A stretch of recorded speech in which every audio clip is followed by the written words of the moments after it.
Don't we all have that one friend who seems to know an insufferable amount about a bunch of random topics? That one friend who chimes in with the odd and sometimes incredibly disturbing little snippet of knowledge out of nowhere? Hi, my name is Carly, and if you don't already have that friend, congratulations. Now you do. I delight in researching anything and everything that piques my curiosity in the least bit.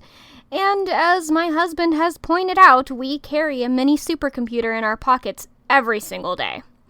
So anytime I have the slightest curiosity about any given thing, from how wine gets its price to the difference between a Yeti and a Wendigo, I just look it up. Welcome to I'm Already Looking It Up. Let's sit down, relax, maybe have a drink or two, and learn a few things.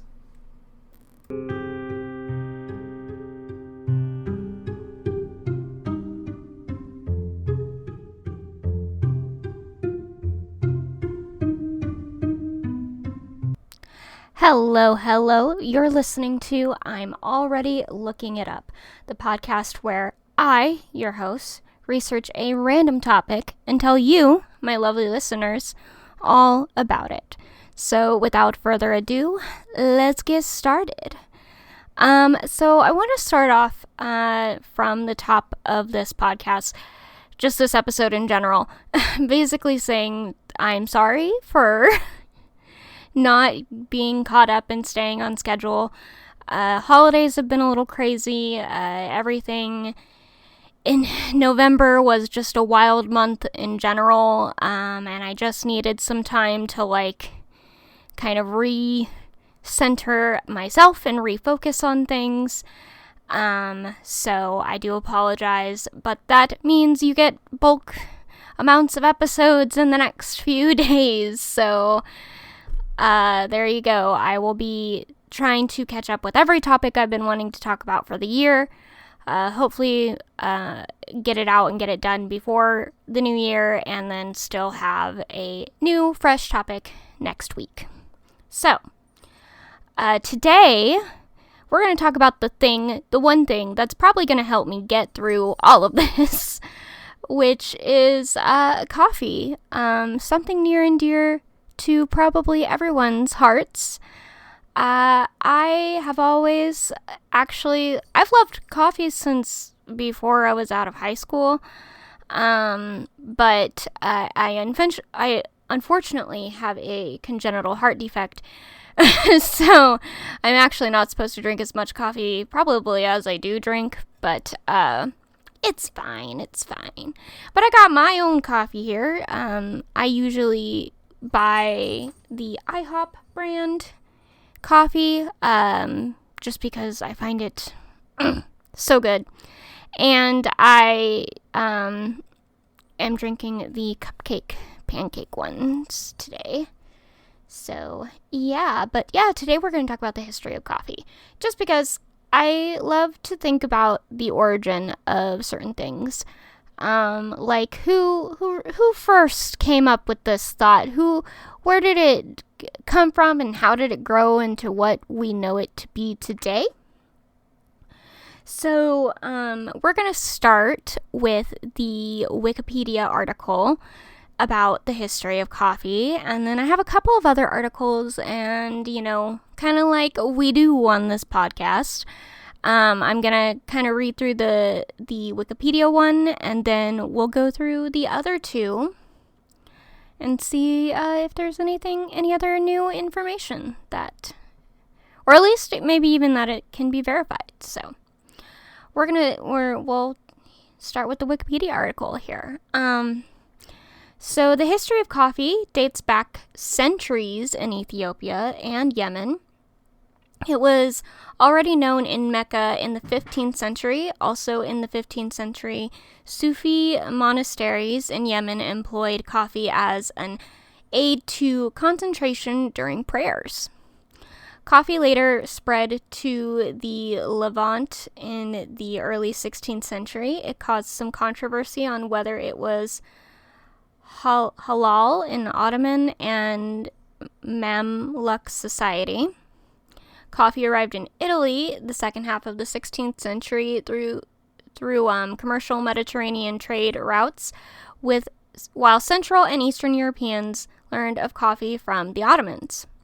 By the mid-17th century, it had reached India and the East Indies. So it's been around for quite a while. Looking at kind of really early Renaissance, maybe late Middle Ages, it seems like. Interesting. And if I stop, I am sipping my coffee because I need it. Coffee houses were established in Western Europe by the late 17th century, especially in Holland, England, and Germany.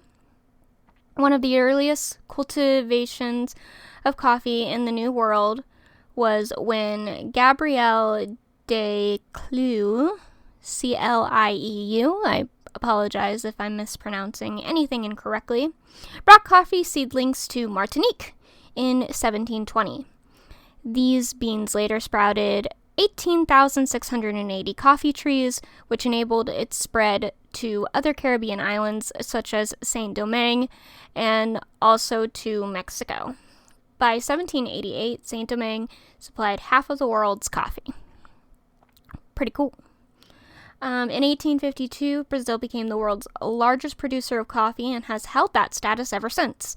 The period since 1950 saw the widening of the playing field owing to the emergence of several other major producers, notably Colombia, Ivory Coast, Ethiopia, and Vietnam. The latter overtook Colombia and became the second largest producer in 1999. Modern production techniques, along with the mass productionization of coffee, has made it a household item today, and we would all die without it.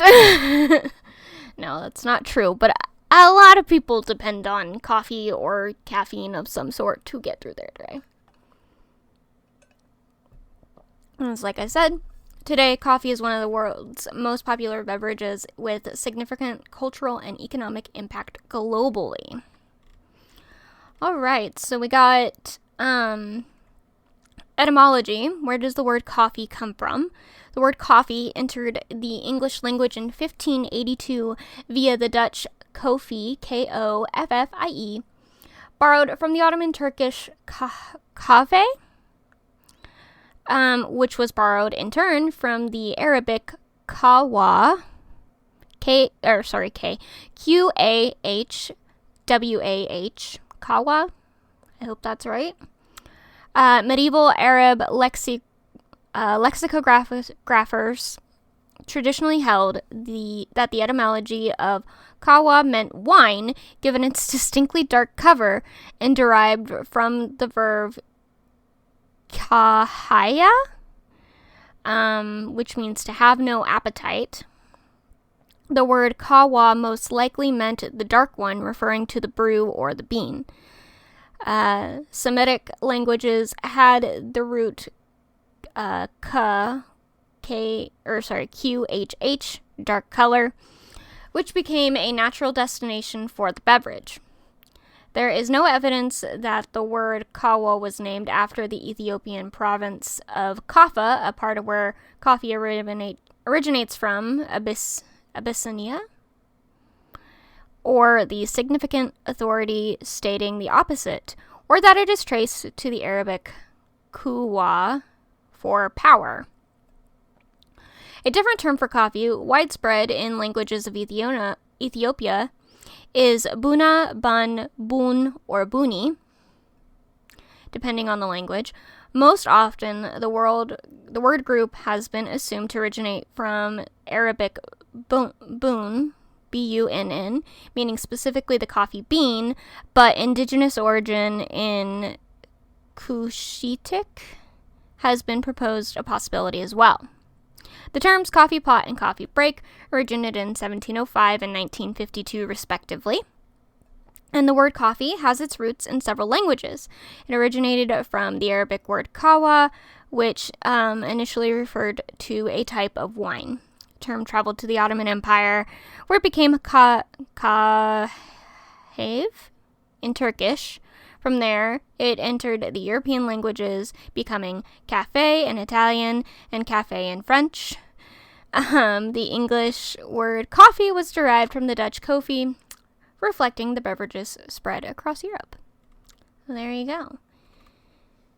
Interesting. I love etymology. I love learning where words come from because it makes sense. Like, it really will break down where, like, why we, name something the way we name something. It means, it helps it make sense, Alright, so in genetics, studies of genetic diversity have been performed on Kapha arabica varieties, which were found to be of low diversity but with retention of some residual heterozygosity from ancestral materials and closely related diploid species Coffea canephora and C. liberica.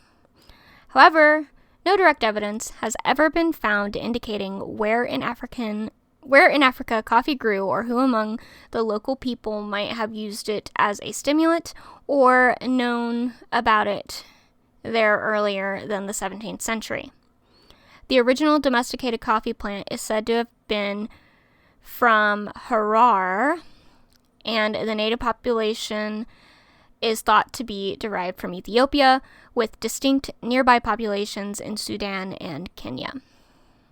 The earliest mention of coffee noted by the literary coffee merchant Felipe Silvestre Dufour is a reference to buncombe in the works of the 10th century CE Parisian physician Muhammad ibn Zakaria al-Razi, known as Razes, in the West. More definite information on the coffee tree and preparation of a beverage from the roasted coffee berries dates back to the late 15th century. The Sufi Imam Muhammad ibn Said al-Dabahani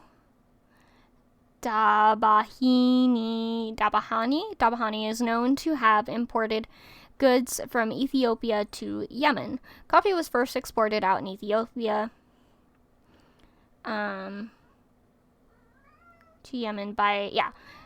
first exported out to Ethiopia to Yemen by Somali merchants from Berbera to Anzelia, which was produced from Harar and the Abyssinian interior, according to Captain Hines, who was the colonial administrator of Aden from 1839 to 1854. Mocha historically imported up to 2/3 of their coffee from Berbera-based merchants before the coffee trade of Mocha was captured by British-controlled Aden in the 19th century. Thereafter, much of the Ethiopian coffee was exported to Aden via Berbera. So there you go. A lot of very European, Middle Eastern kind of centric coffee.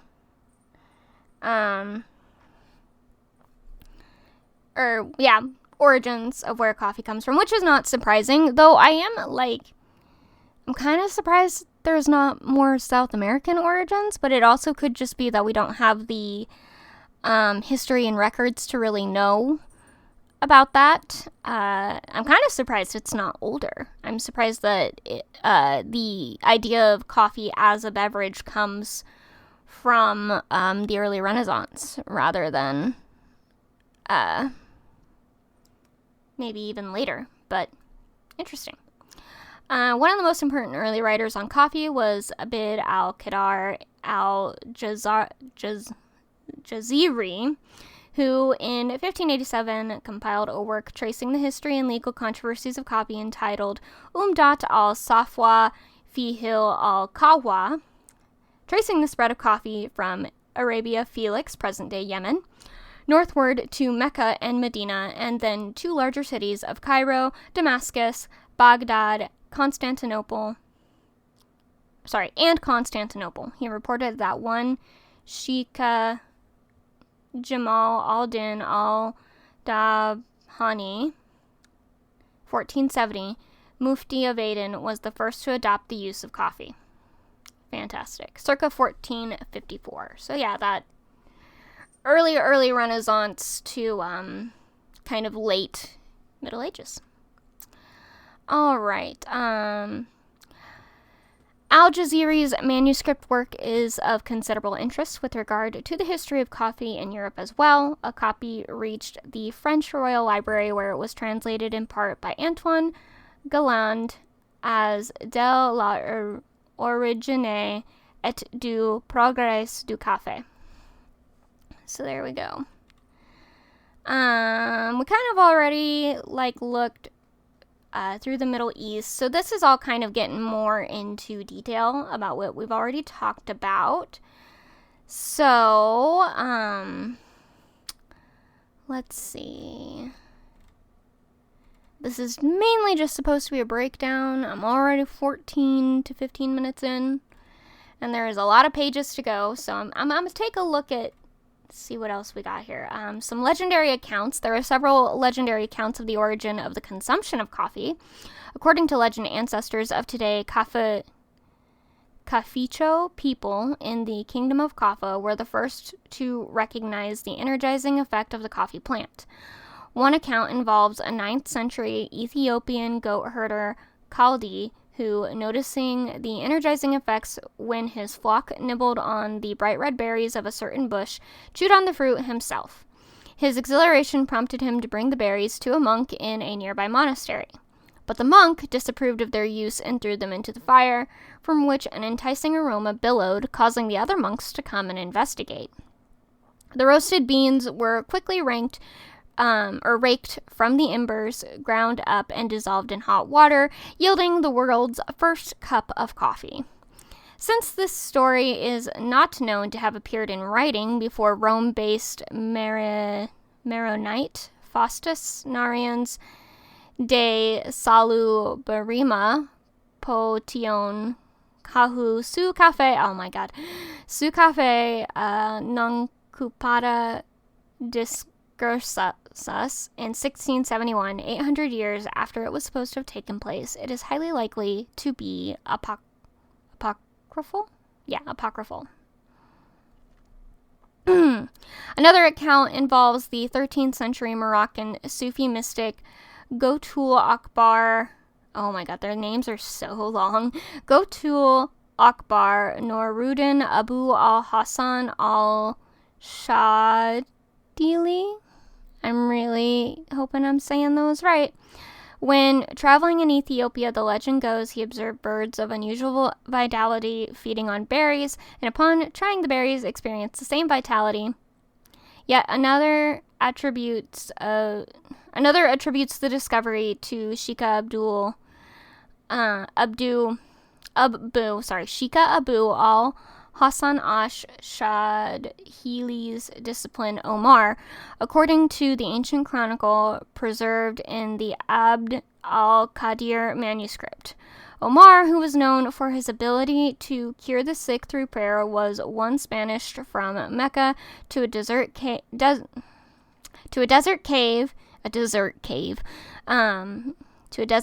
near the Asab city. Starving Omar chewed berries from the nearby shrubbery, but found them to be too bitter. He tried roasting the beans to improve the flavor, but they became too hard. He then tried boiling them to soften the bean, which resulted in a fragrant brown liquid. After drinking the liquid, Omar was revived and survived for days. As stories of the miracle drug reached Mecca, Omar was asked to return and was eventually made a saint. Well, there you go. Someone made a saint just because of coffee? Pfft. There you go. Nepenthe is possibly derived from a misunderstanding of coffee in the Homeric cycle. It is mentioned originating in Egypt. The word Nepenthe first appears in the 4th book of Homer's Odyssey. Then Helen, daughter of Zeus, took other counsel. Straightway she cast into the wine of which they were drinking a drug, to quiet all pain and strife and bring forgetfulness of every ill. All right. Figuratively, Nepenthe means that which chases away sorrow. Literally means not sorrow or anti-sorrow. So in the Odyssey, It is a magical potion given to Helen by Polydama, the wife of the noble Egyptian Thon. Coffee was originally consumed in the Islamic world and was directly related to religious practices. For example, coffee helped consumers fast in the day and stay awake at night during the Muslim celebration of Ramadan. Coffee, became associated with Muhammad's birthday. Indeed, various legends ascribed coffee's origins to Muhammad, who, through Archangel Gabriel, brought it to man to replace the wine which Islam forbade. Interesting. Alright, so now we move to Europe. Coffee was first introduced to Europe in Hungary when the Turks invaded Hungary at the Battle of Mohacs in 1526. Within a year, coffee had reached Vienna by the same Turks who fought the Europeans at the Siege of Vienna in 1529. Later in the 16th century, coffee was introduced on the island of Malta through slavery. Turkish Muslim slaves had been imprisoned by the Knights of St. John in 1565, the year of the Great Siege of Malta, and they used them to make their traditional beverage, Domenico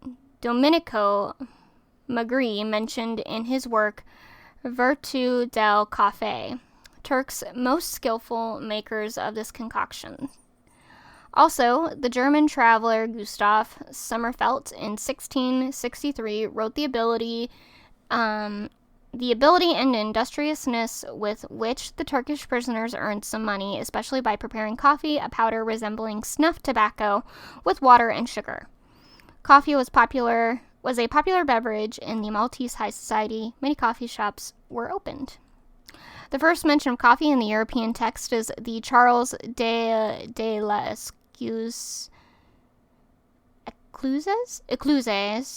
Ecluses, something like that. Aromantum et simplicium aliquot medica mentorum apud indos non scientum historia, from 1575. He learnt of coffee from Alphonicus Pensius in Padua. The Englishmen passing through Safavid and the Ottoman Empire in the late 16th century noted that coffee was very good to help digestion, to quicken the spirits, and to cleanse the blood. It does help digestion. I can attest to that much. So the vibrant trade between the Republic of Venice and the people of North Africa, Egypt, and the East brought a large variety of African goods, including coffee, to the leading European ports. Venetian merchants introduced the coffee drinking to the wealthy in Venice, charging them heavily for the beverage. In this way, coffee was introduced to the mainland of Europe. In 1591, Venetian botanist physician Prospero Alpini became the first to publish a description of the coffee plant in Europe. The first European coffee house, apart from those in the Ottoman Empire and the Malta, was opened in Venice in 1645.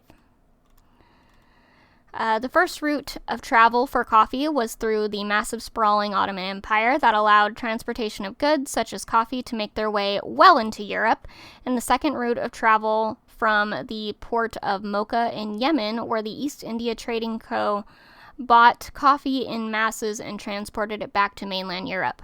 Coffee became a crucial part of the culture in most of Europe, with kings, queens, and the general public all becoming extensively enthralled with the product. Rather it be through the term coffee arabica, or the transportation of the drink.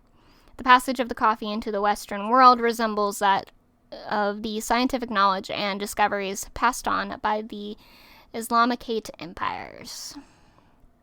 So there you go.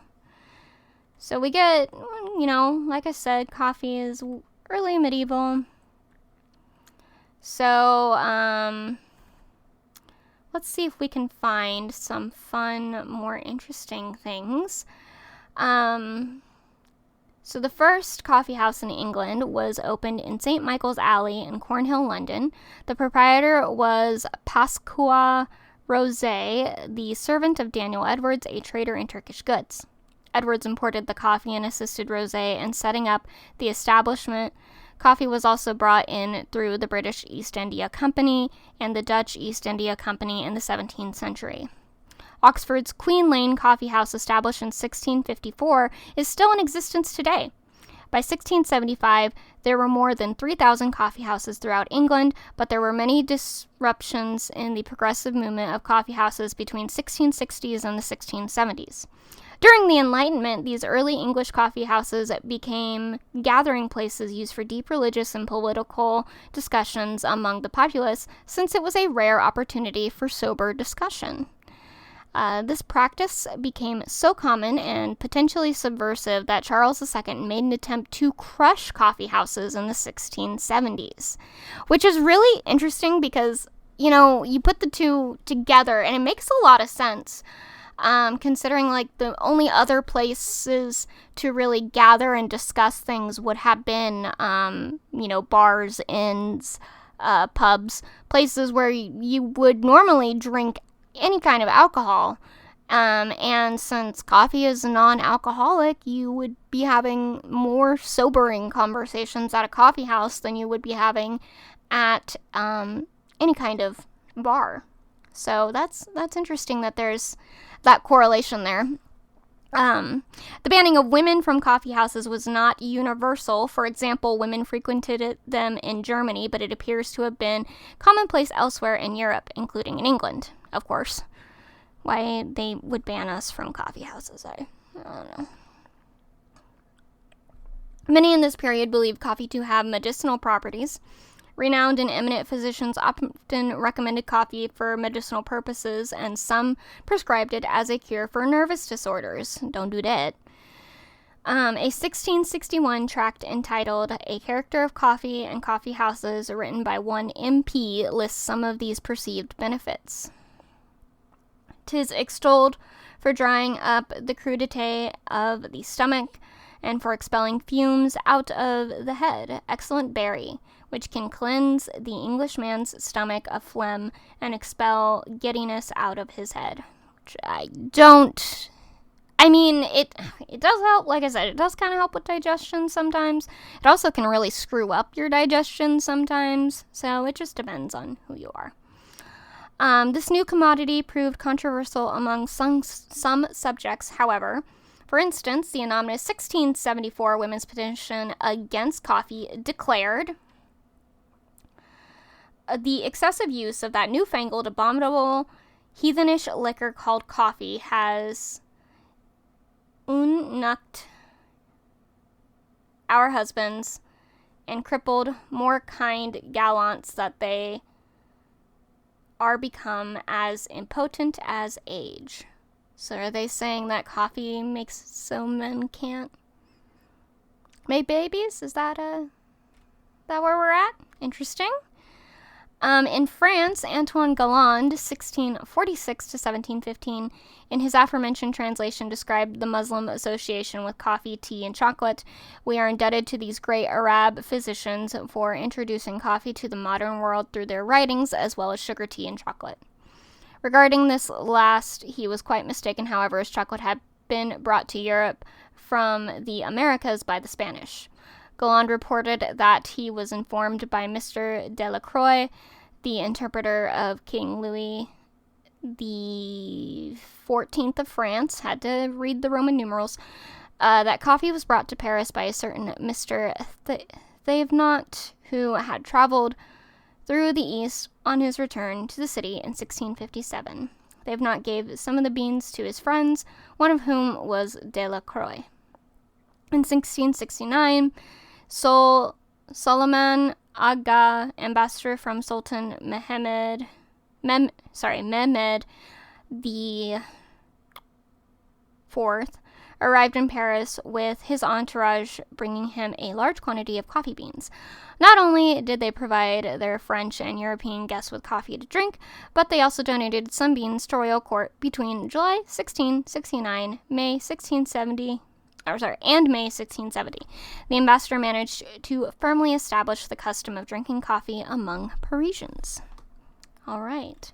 So, yeah, and we have talked about Germany. It's pretty popular in Germany. Pretty popular in Italy. I'm just trying not to repeat a lot of the same stuff because Wikipedia tends to do that. So, let's see. Talk about the Netherlands and Poland, and then we can go to the Americas. In the Netherlands, the race among Europeans to obtain live coffee trees or beans was eventually won by the Dutch in 1616. Pieter van de Broek, a Dutch merchant, obtained some of the closely guarded coffee bushes from Mocha, Yemen in 1616. He took them back to Amsterdam and found a home for them in the botanical gardens where they began to thrive. This apparently minor event received little publicity, but was to have major impact on the history of coffee. The beans that Van der Broek acquired from Mocha 40 years earlier adjusted well to conditions in the greenhouses at the Amsterdam Botanical Garden and produced numerous healthy Café Arabica bushes. In 1658, the Dutch first used them to begin coffee cultivation in Ceylon, now Sri Lanka, and later, in southern India. They abandoned this cultivation to focus on their Javanese plantations in order to avoid lowering the price by oversupply.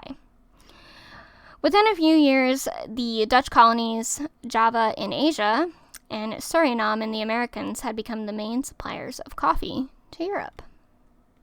In Poland, coffee reached the Polish-Lithuanian Commonwealth in the 17th century, primarily through merchants trading with the neighboring Ottoman Empire. The first coffee shops opened a century later. The intake of coffee has grown since the change of government in 1989, though consumption per capita is lower than most European countries. During the communist period, where there were shortages of everything, including coffee, Poles developed their own substitute to coffee, Inca, made from roasted cereal. Interesting. Nowadays, Poland is experiencing an explosion of coffee consumption through rapid expansion of cafes and new trends such as the specialty coffee.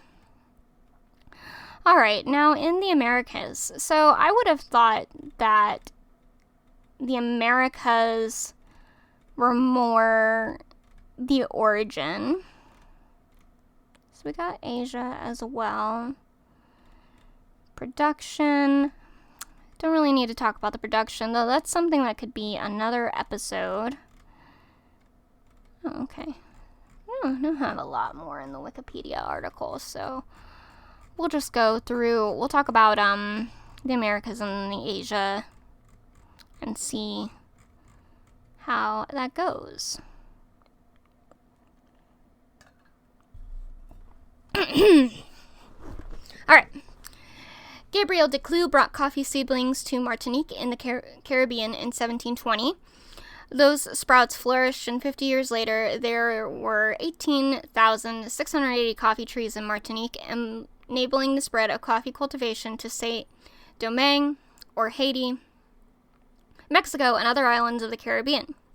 The French territory of Saint-Domingue saw coffee cultivated starting in 1734, and by 1788 supplied half of the world's coffee.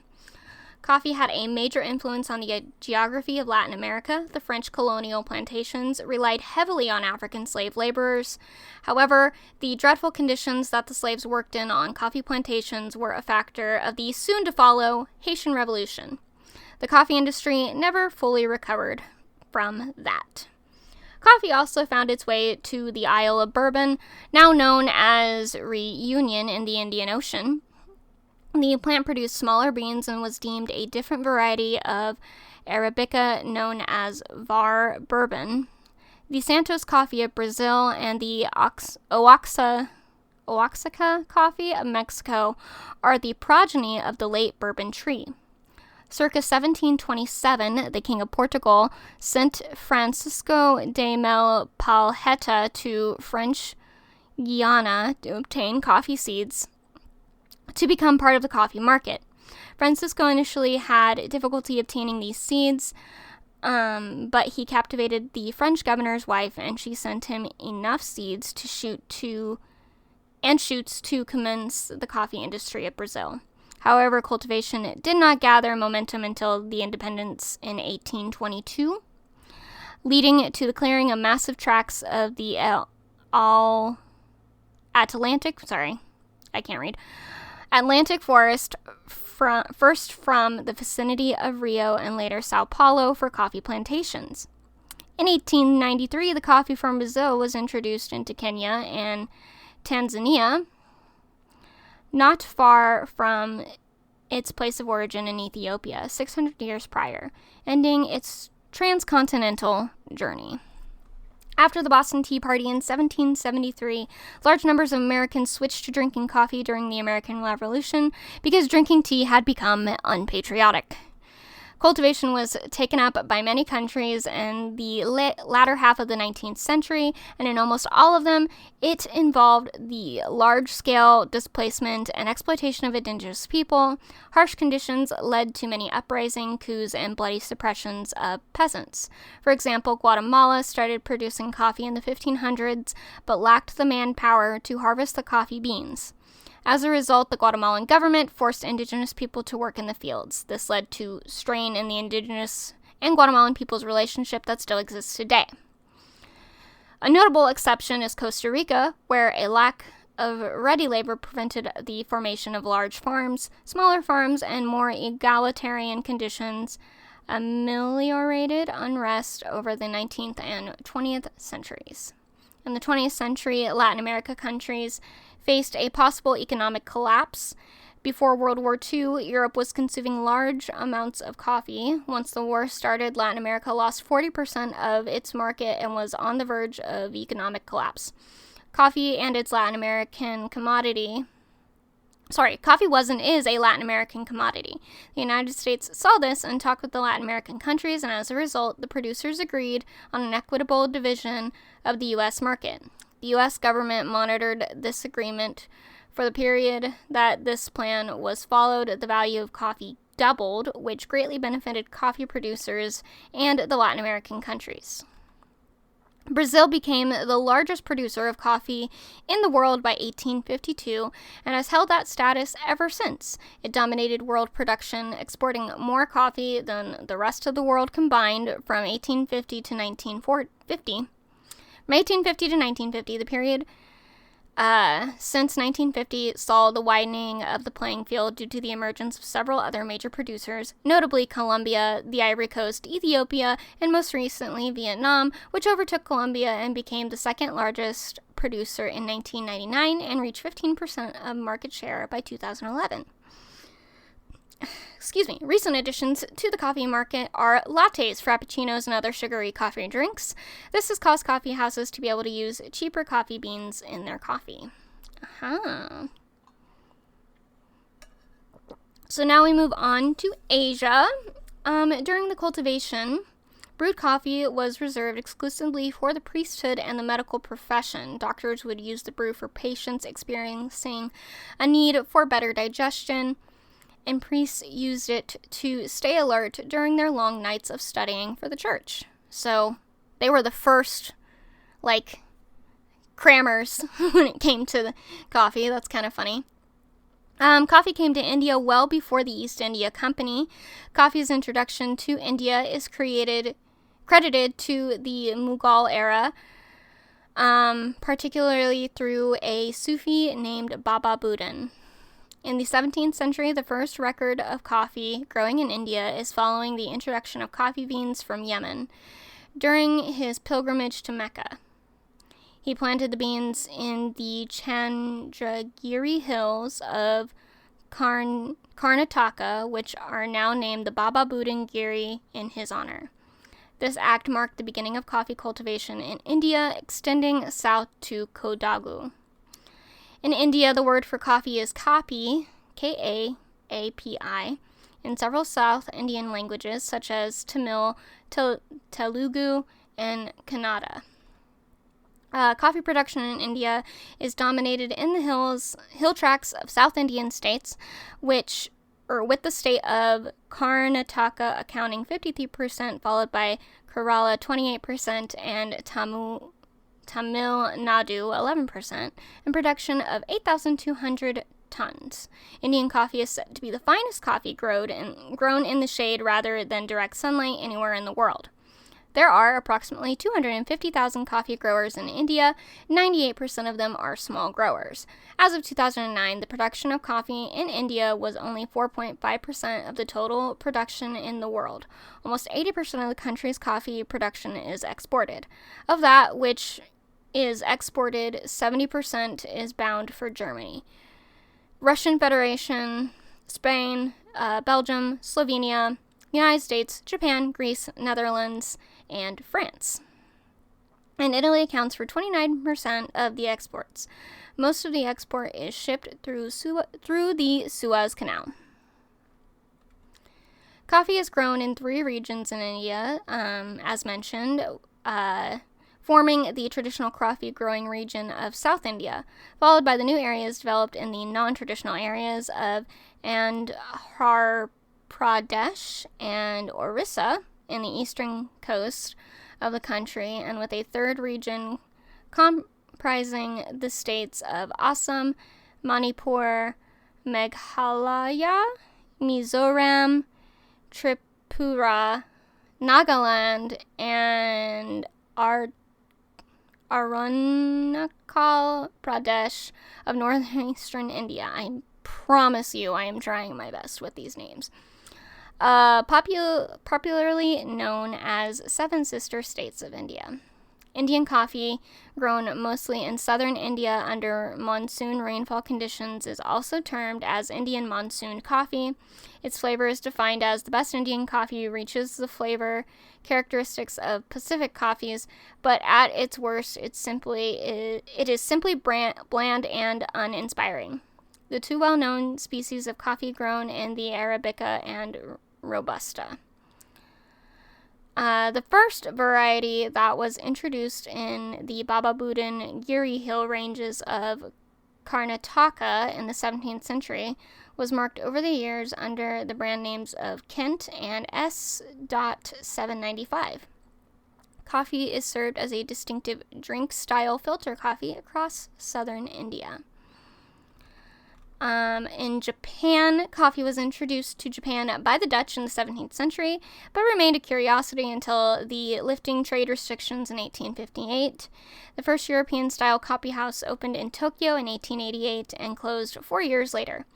By the early 1930s, there were over 30,000 coffee houses across the country. Availability in the wartime and immediate post-war period dropped to nearly zero, then rapidly increased as import barriers were removed. The introduction of freeze-dried instant coffee, canned coffee, and franchises such as Starbucks and Dotor Coffee in the late 20th century continued this trend to the point that Japan is now one of the leading per capita coffee consumers in the world. All right. And then we have South Korea. Coffee's first notable Korean enthusiasts were 19th century emperors Sujong and Gojong, who preferred to consume it after Western-style banquets. After Korea's first coffee shop opened in 1902, coffee was enjoyed by Korea's elites, who viewed coffee as a symbol of Western culture and status. Coffee was later introduced to the general public in the 1950s by American soldiers stationed in Korea. The number of small, individually owned coffee shops called dabang, increased rapidly. By the late 1950s, there were 3,000 of them. In 1976, Korean beverage company Dongsu Foods introduced the coffee mix, a mixture of instant coffee, creamer, and sugar packaged in individual packets. This product contributed to the popularization of instant coffee and later became an office staple for after the Asian financial crisis.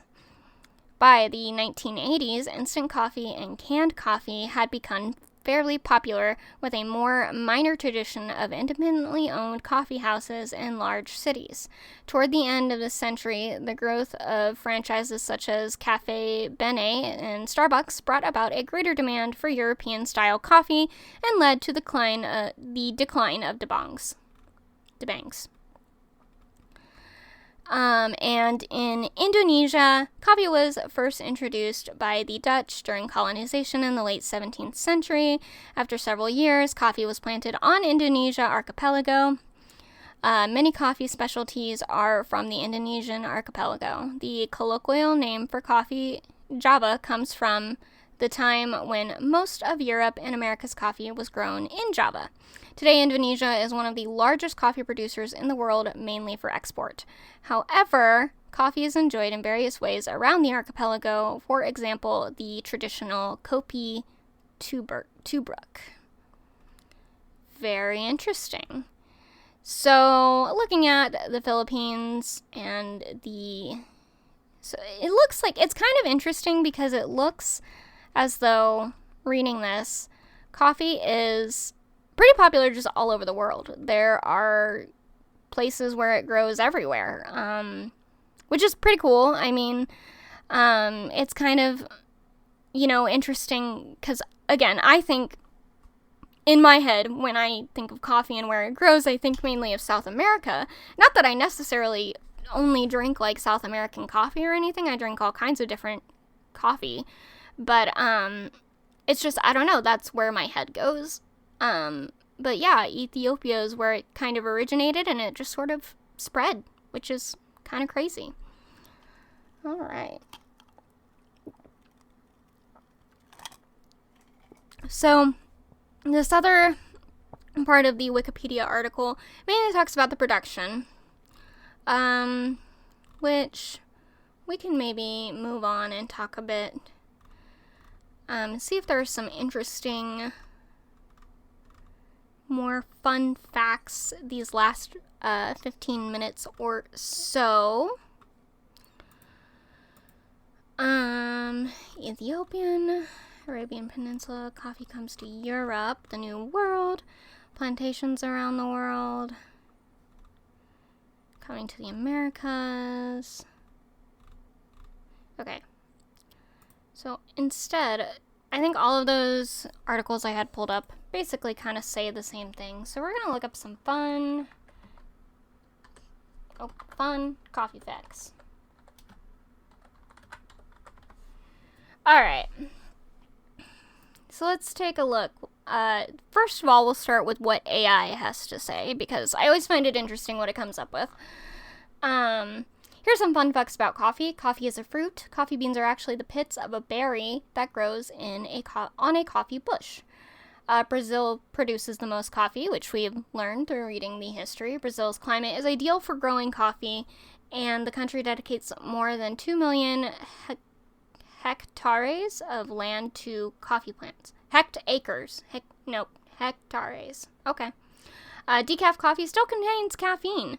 Decaf coffee contains 2 to 4% of the caffeine found in regular coffee.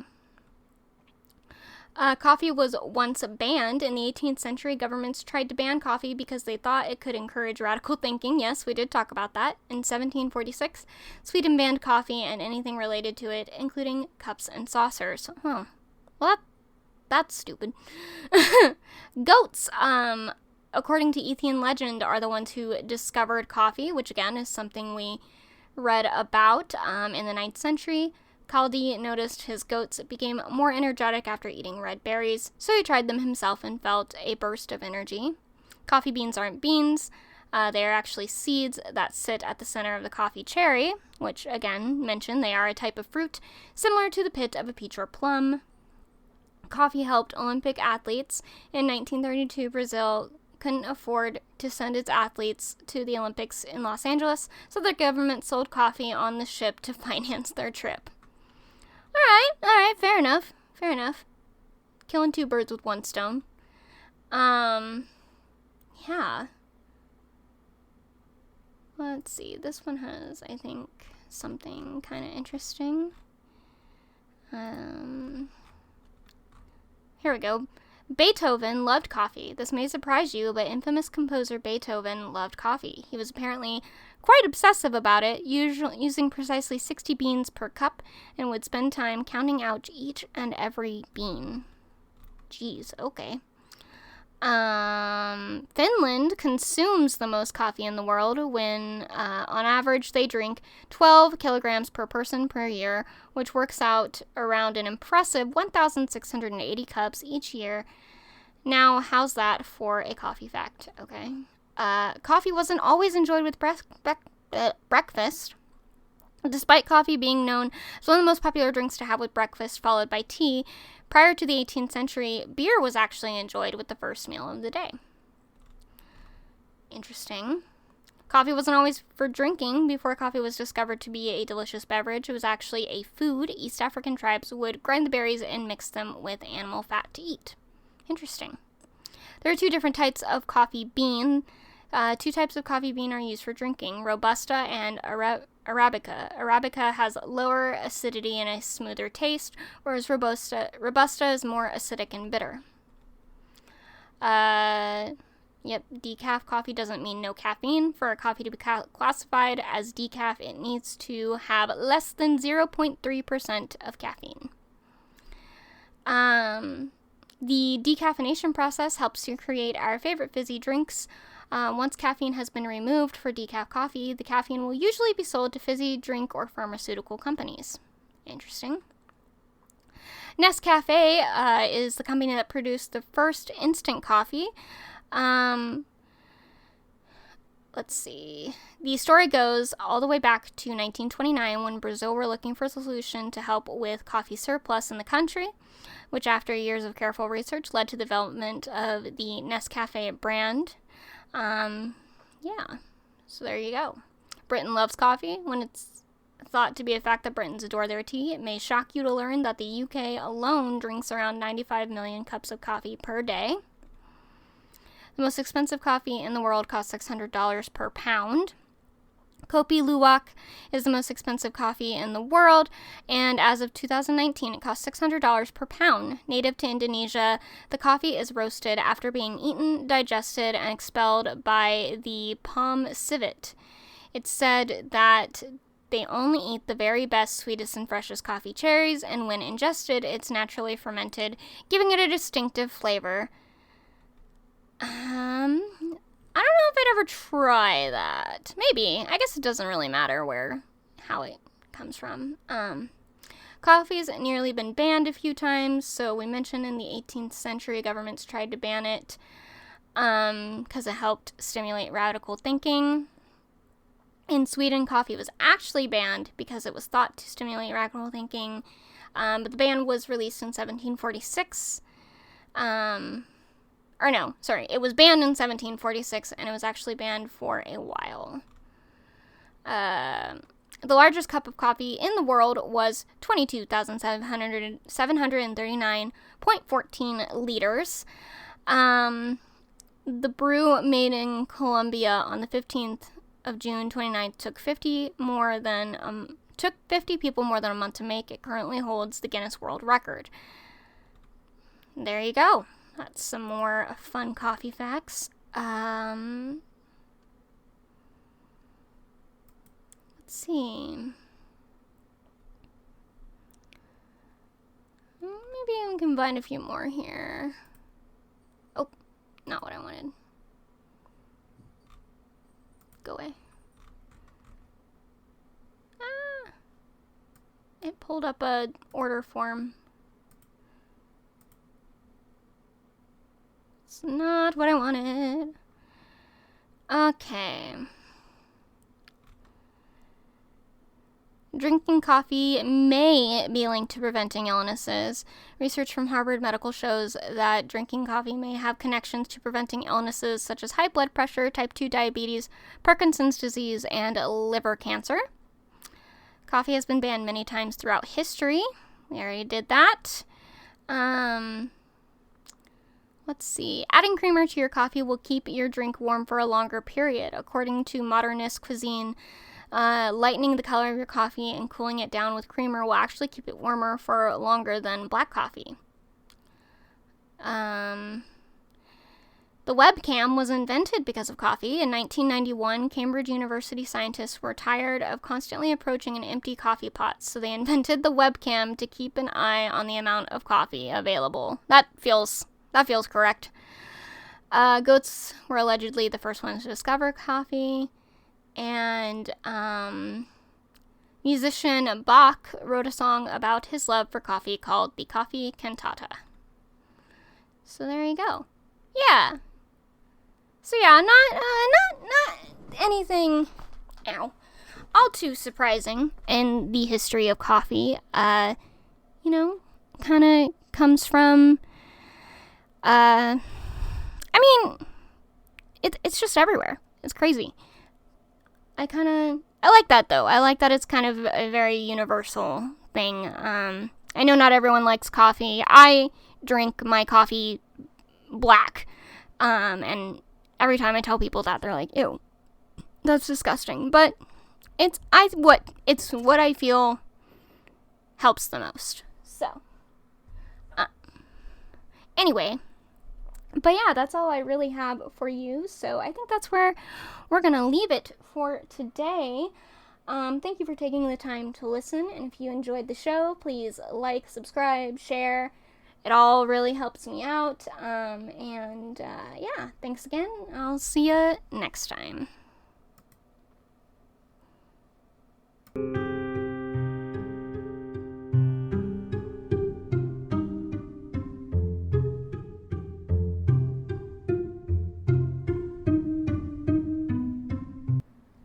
Thank you for listening to I'm Already Looking It Up. This show is written, directed, edited, and produced all by me, Carly Kaufman. To show your support, please leave a review on Apple Podcasts, like, share, and subscribe wherever you get your podcasts. You can also check out at Wild Forest Productions on Patreon, Tumblr, and Instagram, and Facebook. To find other ways to support the creator, check out at Empress Wild on YouTube, Twitch, Twitter /X, Facebook, TikTok, and also Instagram. And if you have any topic suggestions, feel free to throw them my way. Can't wait to see you in the next episode. Until then.